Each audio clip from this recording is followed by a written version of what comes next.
Internal Affairs, this is Detective Dominguez. Hey, we found each other. Oh, finally. How you doing? Pretty good. I just missed your call. Okay. So yeah, I was talking to our director here, and she gave me some paperwork, I guess, that you had sent. What can I do for you?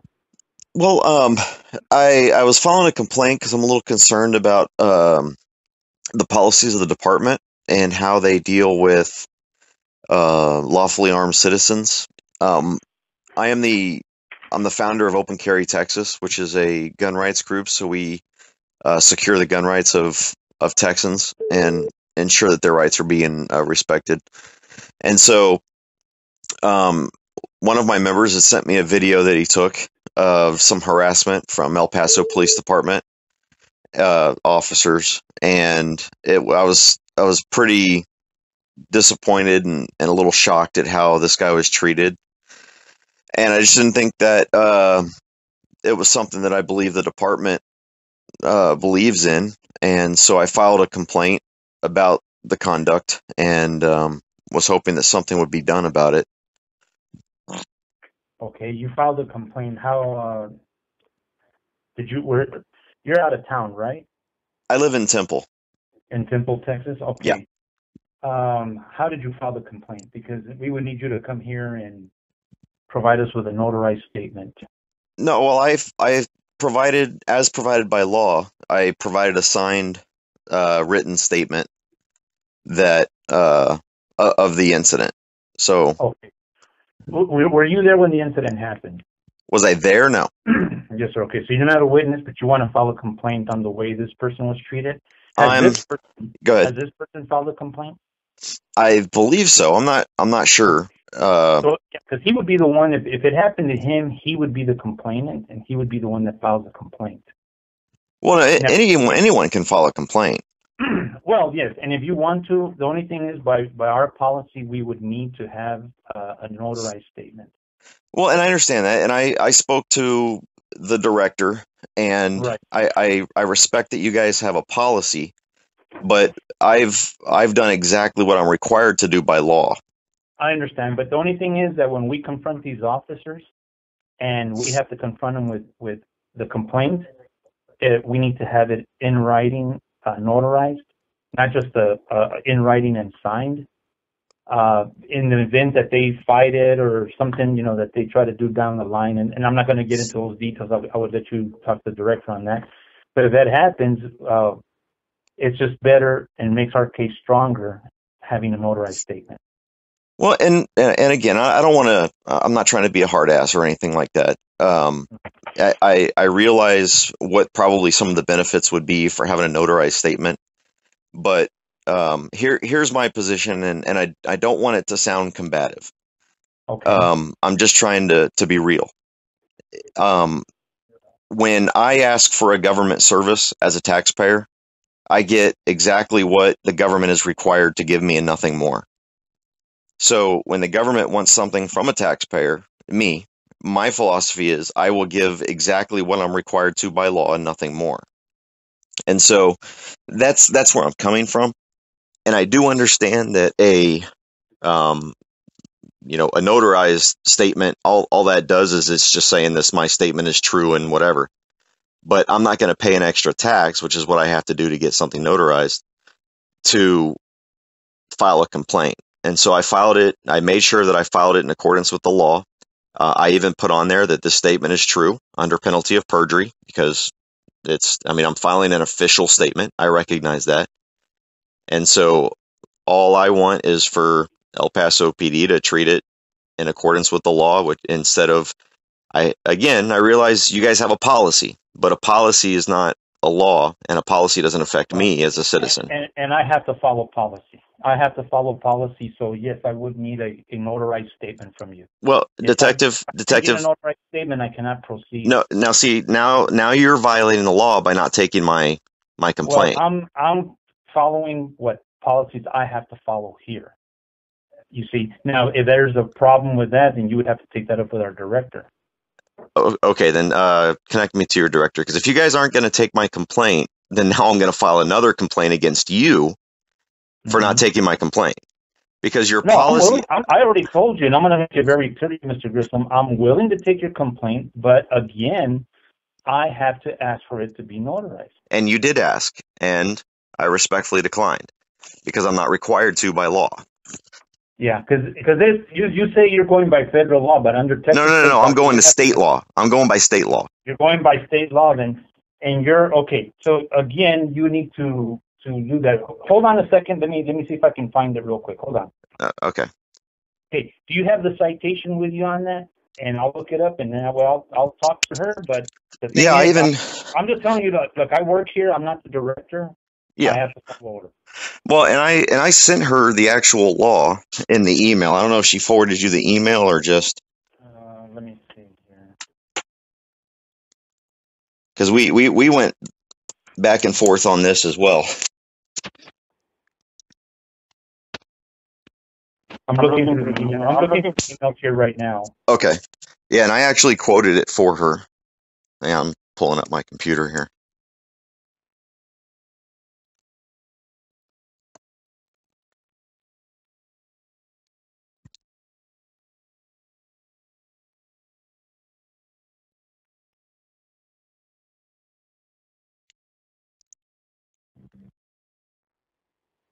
Because there are two sections. One is whenever a complaint is filed, it has to have two things, and that is be in writing and be signed. Mm-hmm. I'm still pulling it up. I'm not reading it right now. The second thing is I'm that reading one of the government codes here. I think it's section 614.023. I think that's this is some of the paperwork you must have spent. it probably is. And the second part is that when a complaint is issued against an officer, y'all are just required to provide that officer with a written copy of the complaint. So there's nowhere in there that says anything about notarization. It's just got to be signed. Yeah. And that's what I'm looking at right now. I'm trying to go through these emails. I'm trying to let me put you on hold real quick, Mr. Grissom. Okay.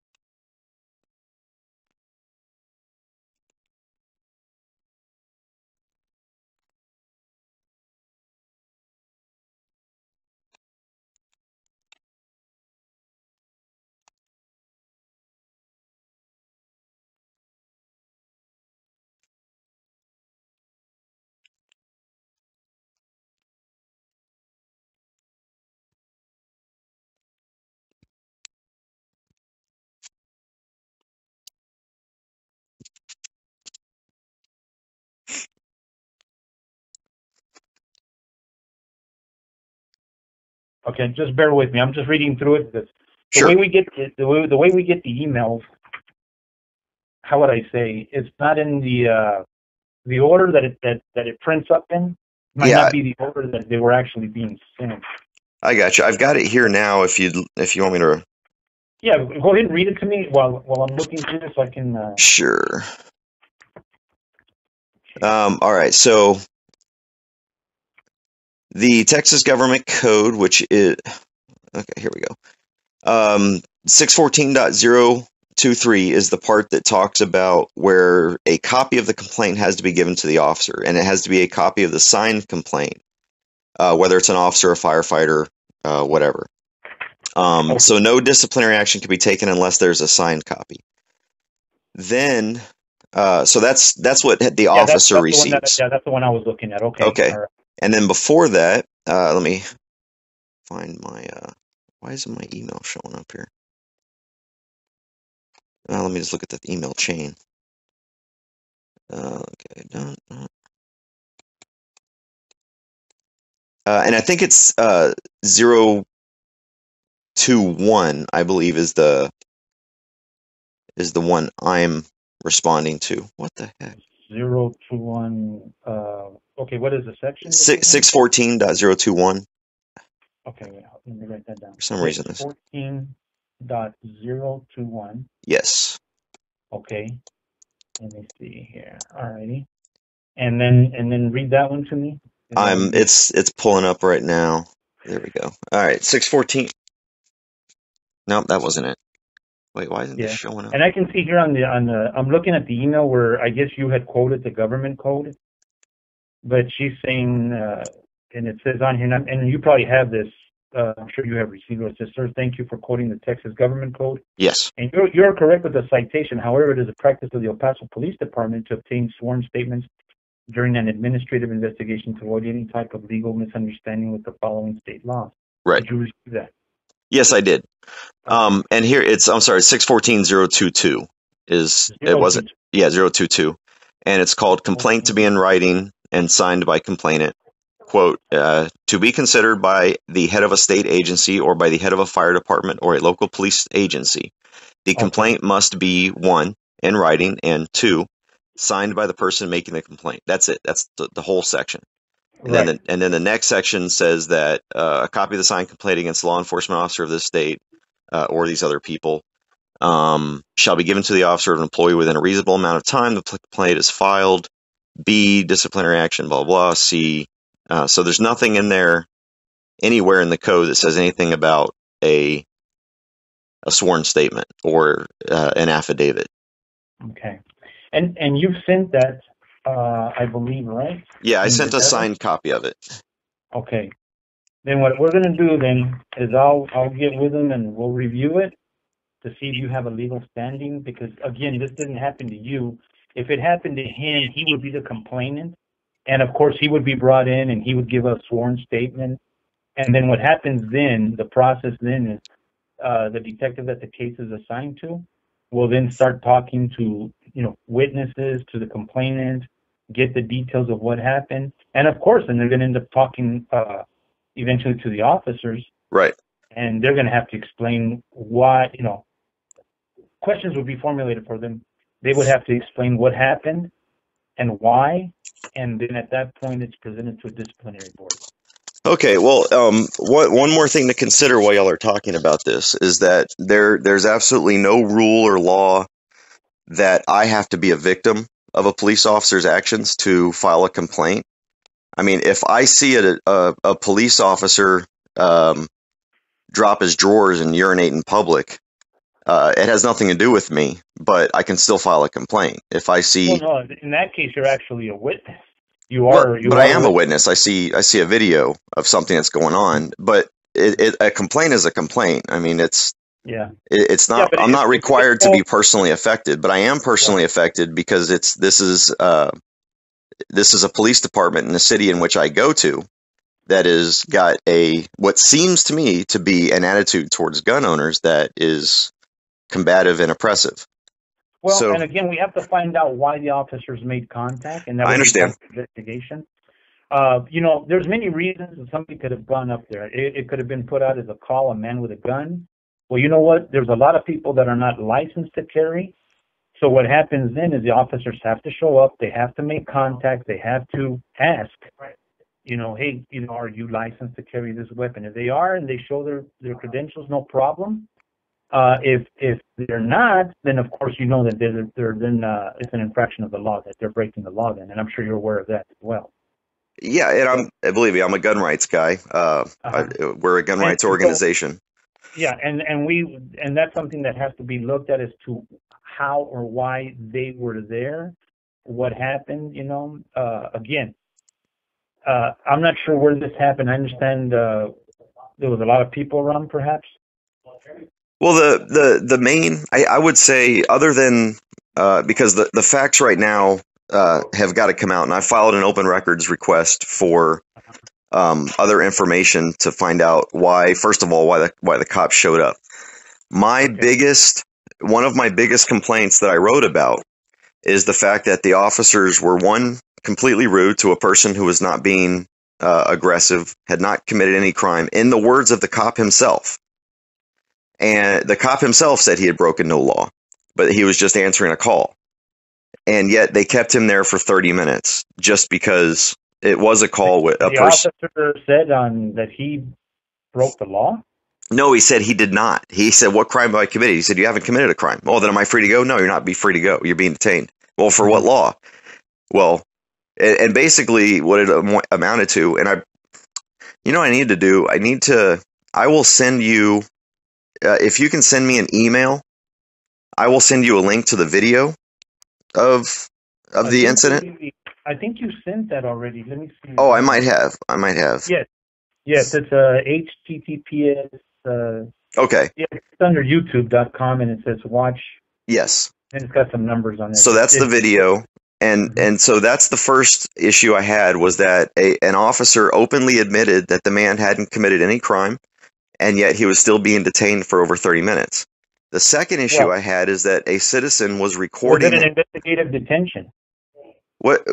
But if an officer sits there and says you haven't broken any laws, if you are not suspected, if there's no reasonable suspicion or let me finish. If there's no reasonable suspicion or probable cause that a crime has, was, or will be committed, then any detention is a consensual encounter.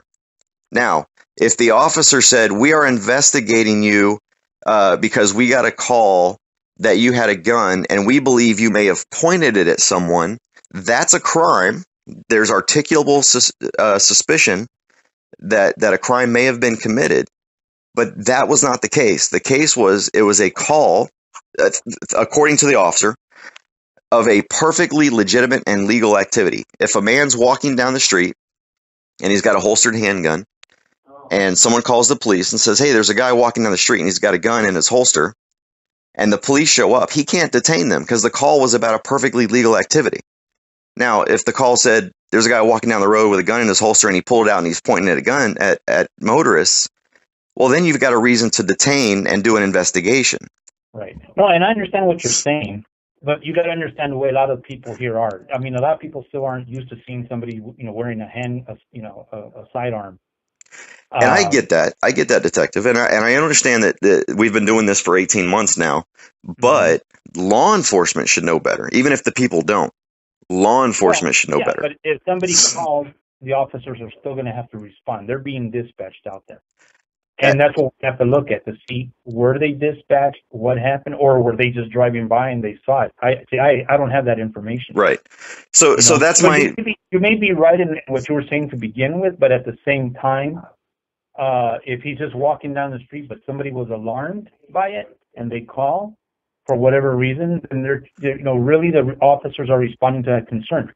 It could happen to you, let's say not with a gun, because since you're familiar with that.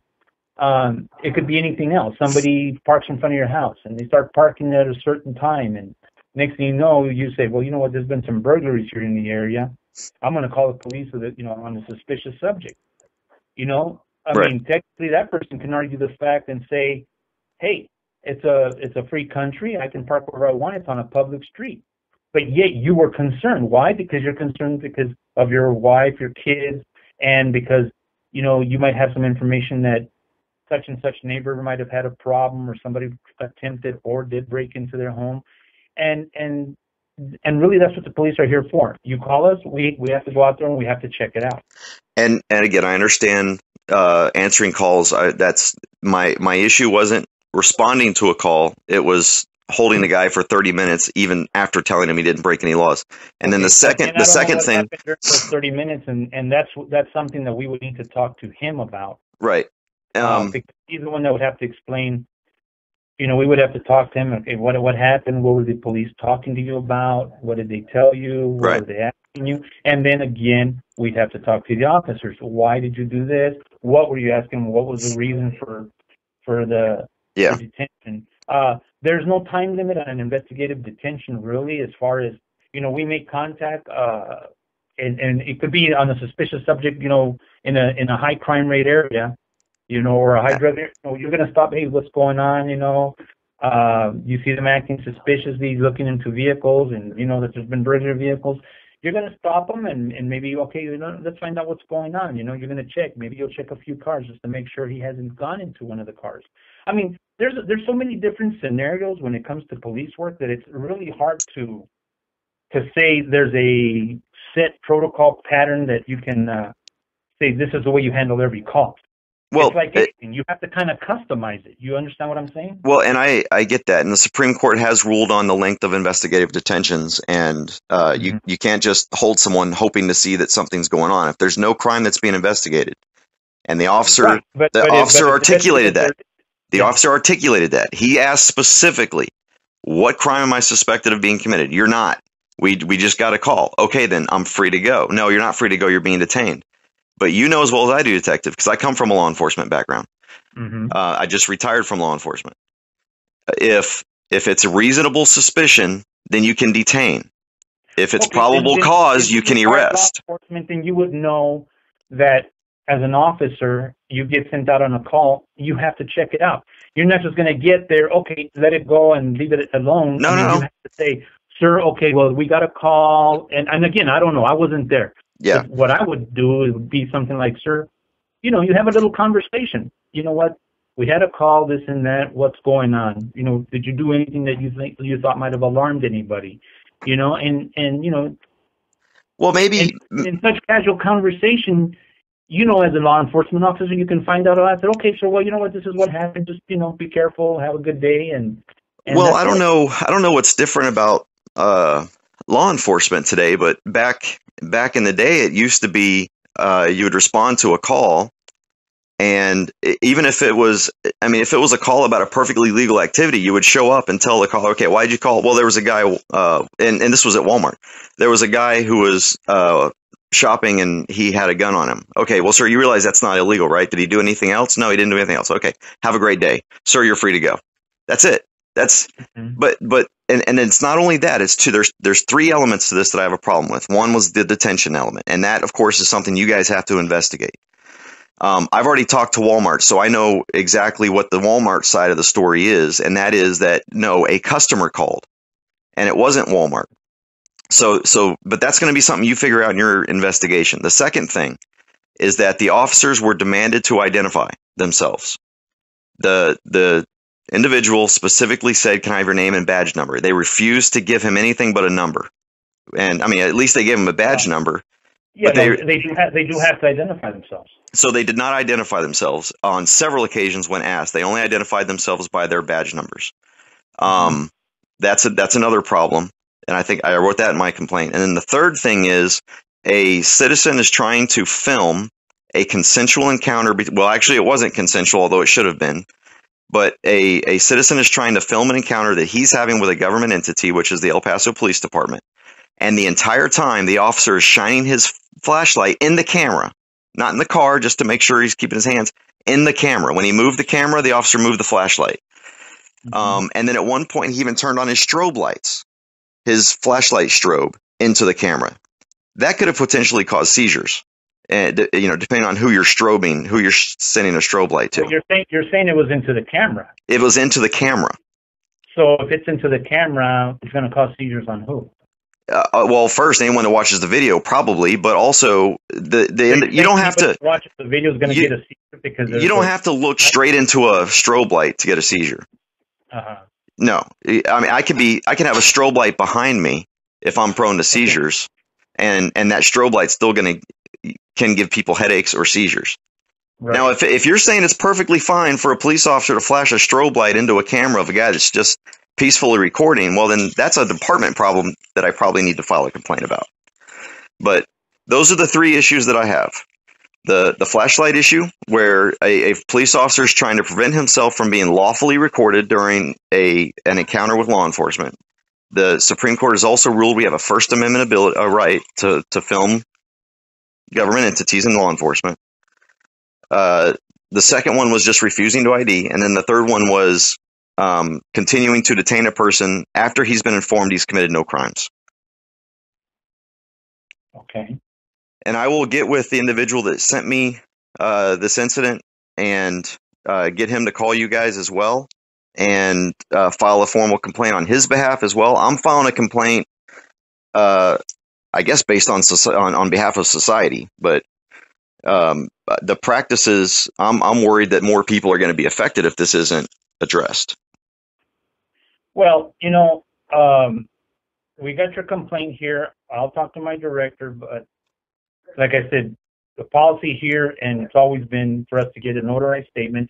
And if you're the person that was affected by this, if he's already come in and given a statement, I'm sure it was notarized, and he would have a legal standing because he was the one that was affected.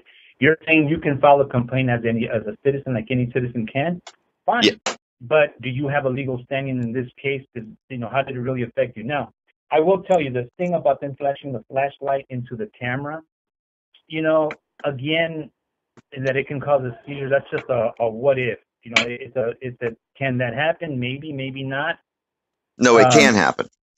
Well, okay, but again, how do we prove that?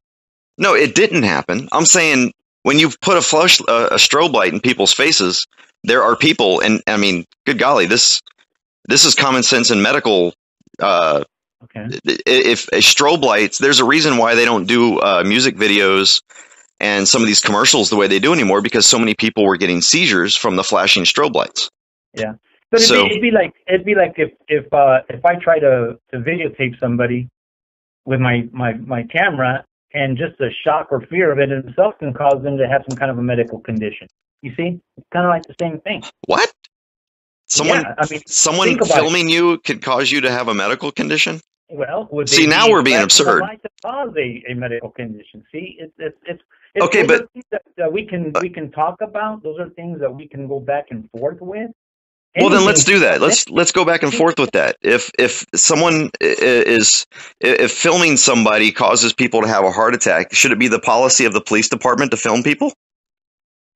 But who was filming here? It was the person filming the officer. No. I'm going by your logic. You said that you're trying to say that the strobe light thing isn't a big deal because what if somebody gets a heart attack just from you filming? Well, let's go with that. I'm giving you an example. I'm saying because you're saying that because somebody was using a strobe light, that it could cause someone to have a seizure. So I'm saying, well, it can easily be said also that by a camera. It can also be said, what if there was a lady walking by, she sees a gun, she's had a traumatic experience in the past, she sees somebody wearing a gun, and boom, next thing you know, she drops. We are talking about passive versus active measures. There's many little examples. No, but you're talking about a passive thing. I'm talking about an active thing. I'm talking about an active, willful act. I'm not trying to be combative with you. I'm not trying to be argumentative with you. I'm just telling you, in conversation, you see, all this can go many ways. And like I said, we've got your complaint. Let us look into it. Let us see what we've got here. And like I explained to you, we have to talk to everybody who was involved. Yeah.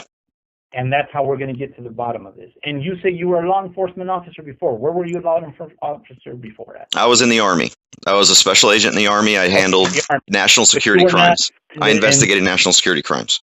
Okay, national security crimes. Okay.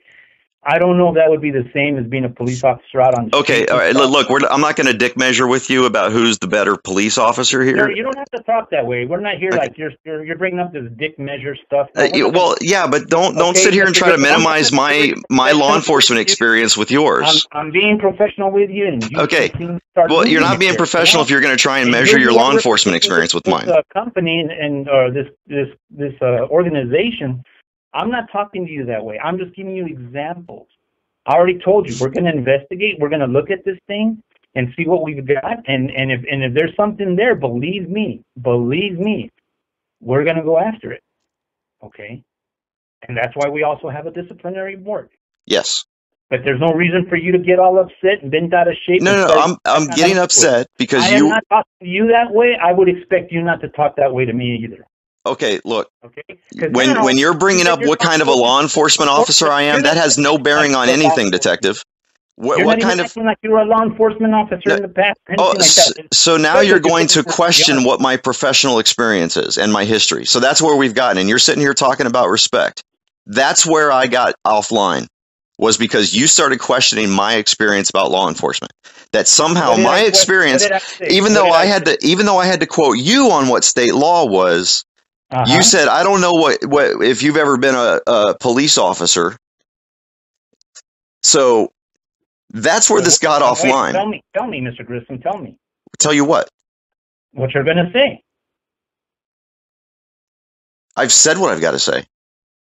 Okay, so then we're done. Let us look into it, and then you'll be notified. All right. Well, thank you, and I look forward to figuring out what happened. All right, sir. Thank you. Bye.